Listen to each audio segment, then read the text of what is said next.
જિલ્લા કલેક્ટર શ્રી યોગેશ નિરગુડેની અધ્યક્ષતામાં મુશદ્દા રૂપજંત્રી 2024 સંદર્ભે સમીક્ષા બેઠક યોજાઈ।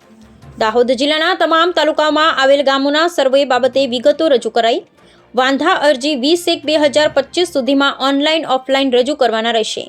દાહોદ જિલ્લા સેવા સદન ખાતે જિલ્લા કલેક્ટર શ્રી યોગેશ નિરગુડેની અધ્યક્ષતા તેમજ પદાધિકારીઓની ઉપસ્થિતિ હેઠળ મુશદ્દા રૂપજંત્રી 2024 સંદર્ભે સમીક્ષા બેઠક યોજવામાં આવી હતી, જે સંદર્ભે જિલ્લા કલેક્ટર શ્રી યોગેશ નિરગુડે માર્ગદર્શન સહિત મહત્વના સૂચનો કર્યા હતા।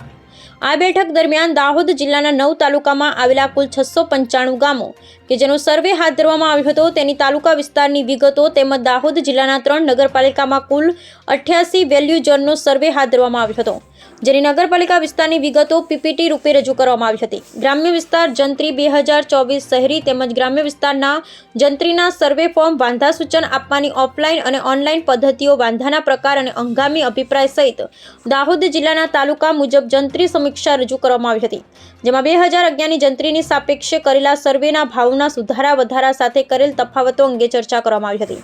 કલેક્ટર શ્રી યોગેશ નિરગુડે તમામ ગામોમાં તલાટીકામ મંત્રી વડે ગ્રામ પંચાયતમાં જ મુશદ્દા જંત્રી 2024ની પ્રસિદ્ધિ કરવામાં આવે, જેથી ગામના તમામ લોકો તેનાથી અવગત થઈ જાય, ગામ કક્ષાએ જ પોતાના વાંધા સૂચનો આપી શકે અને આ માટે ગામમાં જ વાંધા સૂચનો આપવા માટેનું નિયત ફોર્મ પણ ઉપલબ્ધ કરાવવાની સૂચના આપી હતી।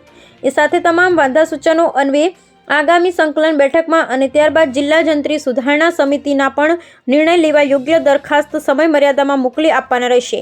એ બાબતે પણ તમામ પદાધિકારીશ્રીઓને યોગ્ય માહિતી આપી અને તેઓને કક્ષાએથી પણ જંત્રી મુસદ્દાની સમીક્ષા અન્વયે વધુ લોક ભાગીદારી કેળવાય એ મુજબનું સૂચન કરવામાં આવ્યું હતું। મુશદ્દા રૂપ જંત્રી 2024 વાંધા સૂચન માટે ઓનલાઈન વેબસાઇટ https://garvigujarat.government.in પર તેમજ સ્થાનિક કક્ષાએ સબ રજિસ્ટ્રાર કચેરી, મામલતદાર કચેરી, પ્રાંત અધિકારીશ્રીની કચેરી, નાયબ કલેક્ટર, સ્ટેમ્પ મૂલ્યાંકન તંત્રની કચેરી તથા કલેક્ટર કચેરી ખાતે ઓફલાઈન પ્રક્રિયા વડે તારીખ 20/1/2025 સુધીમાં નિયત નમૂનામાં વાંધા સૂચન રજૂ કરવાના રહેશે એમ જણાવ્યું હતું।